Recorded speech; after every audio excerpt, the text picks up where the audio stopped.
and welcome to this special episode of Holyland Uncovered on location in Georgia. I'm Emily Francis. Join us as we give you a tour of this incredibly rich country full of culture, heritage, food, and the city of Tbilisi, which is 1,500 years old. We're so happy to be joined by our first guest, Tamuna Koreauli, who is the Deputy Head of the Georgian National Tourism Administration. Thank you so much for having us in your Georgia. wonderful country. So we're really happy to host you and hope you will have a really beautiful days in Georgia. We're so far so good. We're only here a few hours and already I'm in love with your country. I know that you work so hard in working with tourists who are coming here. I'm sure people don't need a lot of convincing because it really is so beautiful and such a popular place. Why is it so unique?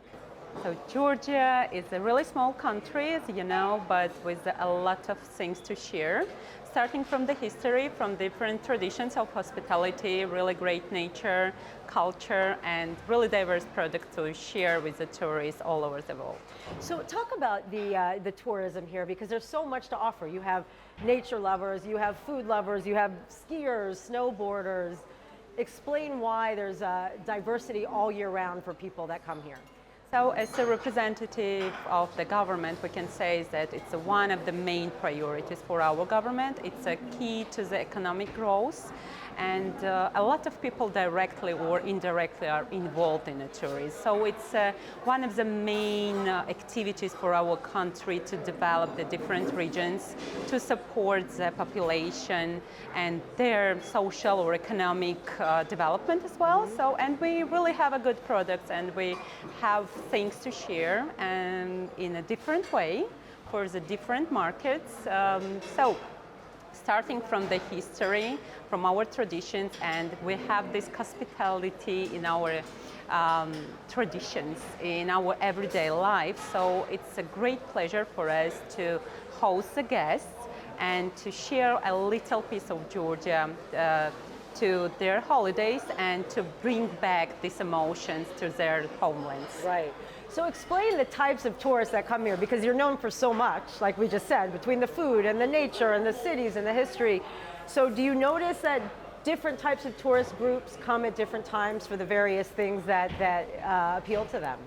Sure. So during every season, Georgia has a lot to offer. Starting from the winter, we have a lot of ski resorts. It's really a paradise for food lovers as well. And we have quite a rich nature for adventure lovers.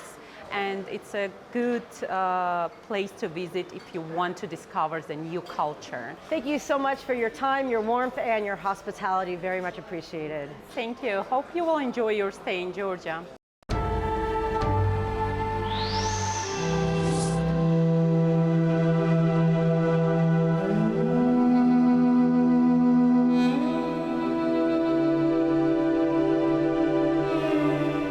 Blessed to have with us an absolutely amazing tour guide taking us throughout Georgia. Welcome, Katie Achobadze. Hello, Emily. I'm so happy that you say my name so correctly. This is the hardest thing, is getting the last names are very long here. Okay, correct. So you're a tour guide, you're also an educator, a real Renaissance woman. First, start by telling us about this beautiful city of Tbilisi and the history when it was founded. So Tbilisi actually was founded as the capital of Georgia in 5th century. Of course, as the settlement is much more older, and we have the archaeological evidences that prove that in 1st and 2nd century here people were living. But the capital actually was founded in 5th century by the king Vahtan Gorgasali, who decided to move the capital from the ex-capital area to Tbilisi because this area had a beautiful landscape to make the town safer. It's amazing. I mean, you look around, you see all of these beautiful buildings from many different centuries on the mountains. I imagine even building the city was not easy to build into all of these cliffs and stones. Definitely, and as the historians tell us, the major things what he started to do here is that he started building the capital with construction of the citadel and the wall of Tbilisi that would be protecting the town.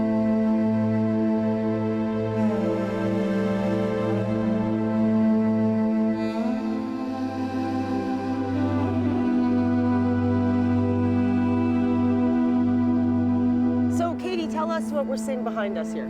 So we're in a very central part of Old Tbilisi, and the name is the Rire Park. And just behind us is the most beautiful, actually, the new architecture of Old Tbilisi, which is called Peace Bridge. And at some point, it also reminds us like Eiffel Tower for the Parisians, because from the beginning, almost nobody liked it, because it's too, you know, the modern architecture for the too old city. But now we cannot imagine the old downtown without this bridge, because this is actually the one which is connecting the old part of Tbilisi to the new one. This is why it's called Peace Bridge, the pedestrian, and it's also decorated with a special type of the neon bulbs that are more than 27,000 in number. Yes. Wow.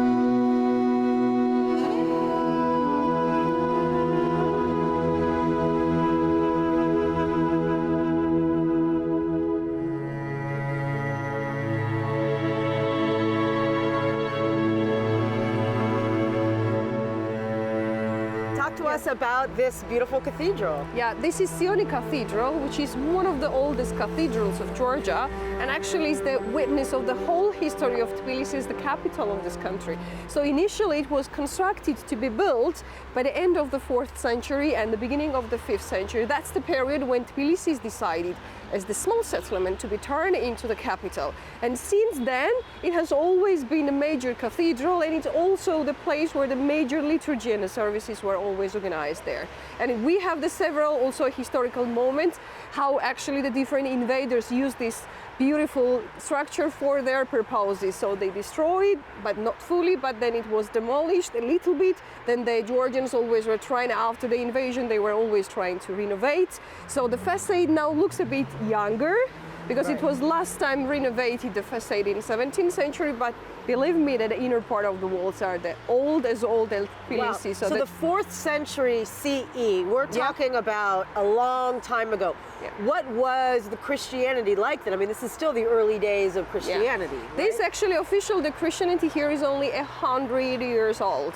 That's all. But making the Christianity as the state and a major religion in this country, it also was the announcement for this country, like the political direction to the West, the East Rome Empire. So everything, like, you know, the identity, the culture started in this country to be based on the Christian religion. No wonder why Georgians also were trying to build the cathedrals, and especially in the place where they were going to make the cathedral, like the capital of this country here.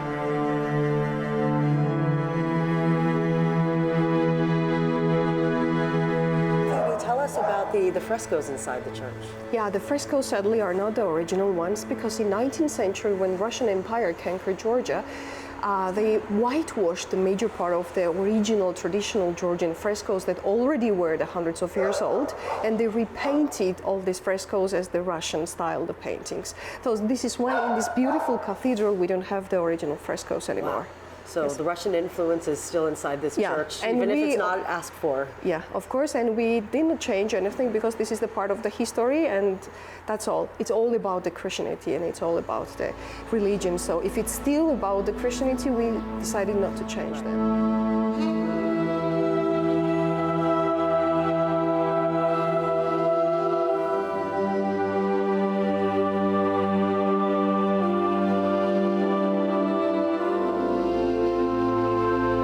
So small. It's the size of Switzerland and Delaware and West Virginia put together, if you use it in terms of the United States.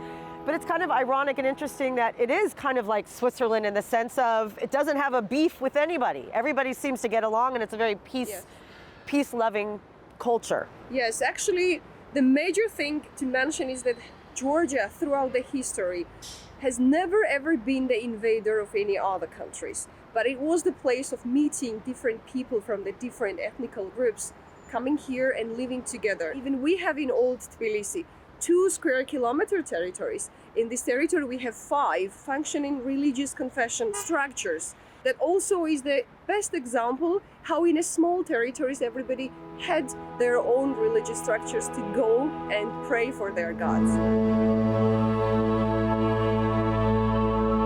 Take a short break. Please don't go anywhere. When we come back, we have much more of our Holy Land Uncovered special on location in Georgia.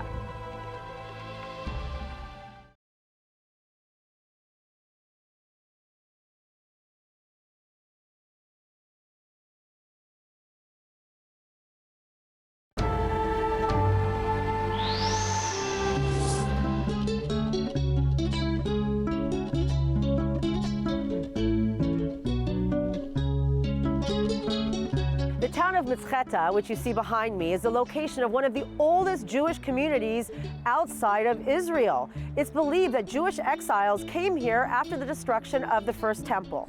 Here's more on the history of the Georgian Jews in this next report.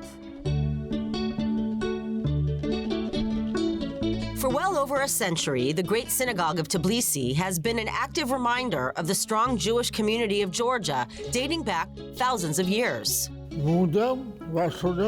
Every Saturday, Monday, and Thursday, we come here and serve God by praying and blessing the society.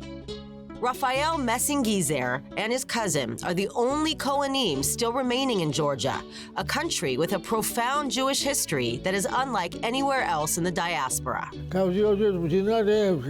This country has always been an amazing environment for Jews throughout history. Jews have never been bullied or oppressed. We only experienced hardship during the 1950s when the Soviet government shut down religious establishments. I remember as a child we were not able to go to synagogue. We prayed underground in basements. Georgian Christians helped us hide ourselves and support our religious duties. Georgians would never ever tell anybody what we were doing. Nowadays, only 2,500 Jews remain, but the history of the Jews of Georgia actually dates back at least 26 centuries. Jews lived here during the First Temple period, but the mass exodus arrived after the destruction of Solomon's Temple in 586 BC.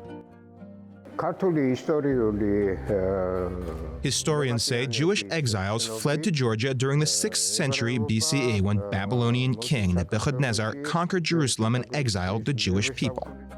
Professor, researcher, and author Givi Gambashidze is the director of the David Ba'azov Museum of the History of the Jews. There is also reason to believe that the biblical account of Abraham and Sarah's tent was actually located in Georgia's Caucasus Mountains.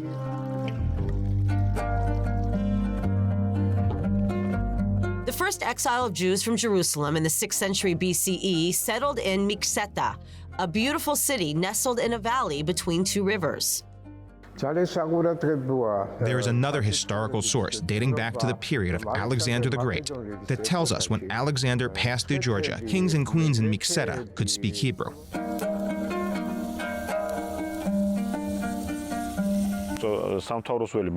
Here we have 4 types of grapes, dating back to the 5th century CE to the 9th century CE. Even though archaeologists have only hit the tip of the iceberg discovering this nearby ancient cemetery, there is reason to believe evidence of Jewish cemeteries will be uncovered in the area. Archaeology is growing so fast, it is full of surprises. Of course, we believe that any time discoveries will confirm these stories we've been talking about. Jewish historian and professor Leila Tsitsuashvili is the chief curator of exhibitions at the Georgian National Museum. He is writing that its amulet belongs to Abraham's son of Sarah, and there are blessings on this amulet. I think it's one of the important, oldest artifacts of the Jewish heritage in Georgia. This pendant, written in Aramaic, was discovered on a grave in Mizcheta, dating back to around the 4th century CE. Jews who lived here could understand Aramaic language, and they helped her to split ideas of Christianity among Georgians. And maybe first converted Christians in Georgia were Jews. This also explains why Mizcheta is also the cradle of early Christianity. It's believed the Jewess Sidonia is buried in this monastery, holding a piece of Jesus' shroud from his crucifixion. Yes, we believe it is true. We know that between the 1st century BC and the 1st century CE, Georgian Jews were communicating from country to country. We also know from historical sources of the life of Jesus that before he was crucified, rabbis from many nearby territories were called back to Jerusalem because they were the wise and clever scholars that sat and judged Jesus before he would be crucified, so no exception for Georgian Jews. This also sheds light on the over 2,000-year history of love and coexistence between Georgian Jews and Christians and even Muslims. It's worth mentioning that 200 BC to 200 CE was one of the biggest migration waves of Jews recognized by historical sources. At the peak of history, there were over 120,000 Jews living in Tbilisi and 30 other regions of Georgia. Jews never experienced problems during the Crusades and the Byzantine era. Throughout the centuries, Georgians never betrayed the Jews, and when there was a moment to fight, they would always fight together. We are like genetic cousins coming from the same source, and even have many people with biblical names. It's even believed that Georgia's royal dynasty, who ruled from the 9th till the 19th centuries, are direct descendants of biblical King David. King David IV, known as David the Builder, was the greatest king of Georgia. He united the whole Caucasian region, from the Black Sea to the Caspian Sea. He is recognized by sources as King number 78 after biblical David. And what's more, his great-granddaughter, Tamar, was an empowered 12th century ruler given the title of king. He announced her as the co-king of the country, and they ruled the country together for several years until the father was actually later died, and she became the king of Georgia. And if you just see her even costumes on the frescoes, she's dressed like a father, only with a little different details on the fresco that you definitely see that she is the female. The secret formula for harmony amongst all Georgians is still in place to this very day, even though the majority left for Israel during the 20th century. A lot of Georgians still have the best memories about their friend who left Georgia in 1970s or in 1990s. They always kept these memories and always with the sadness are talking about the times when Georgian cities, Georgian villages were full of Jews.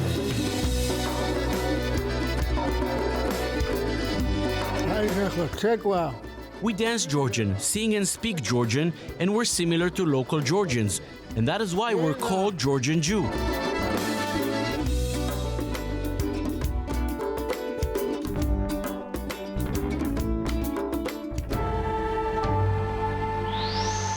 And in a special installment of Flavors Uncovered, we are at Ethnographer, a famous restaurant in Tbilisi known for bringing alive traditional dishes for tourists and locals alike. And today, we're going to learn about a special dish called elargi. And trust me, it's going to set your taste buds on fire.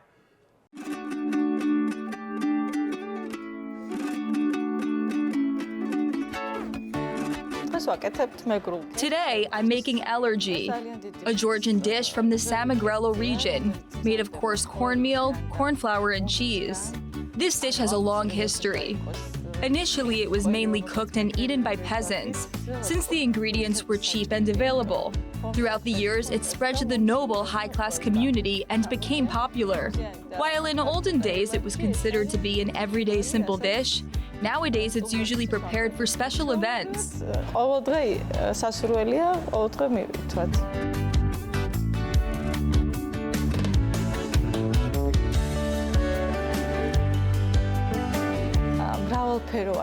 The restaurant is called ethnographer, meaning a person who studies the culture and history of a specific group. The interior is all about the Georgian culture and folklore.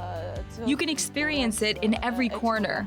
Our goal is to preserve the Georgian culinary heritage and bring back to life old traditional recipes from every region of the country.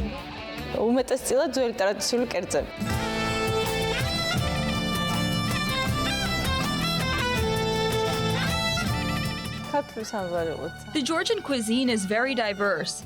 Every region has its own flavors and cooking techniques. The elargi, which is typical to the Samegrelo region, should be made using a very specific technique. The porridge is cooked over an open fire, which gives it unique flavors. When it's done cooking, we add slices of fresh, high-quality cheese. Both the cheese selection and stirring technique are crucial for reaching just the right elastic texture. That's what the dish is all about. The traditional way to serve it is to pour the content onto a wooden table and then divide it into smaller portions. It should be served hot just after taking it out of the fire. That's what we offer here, a full authentic experience of this extraordinary dish.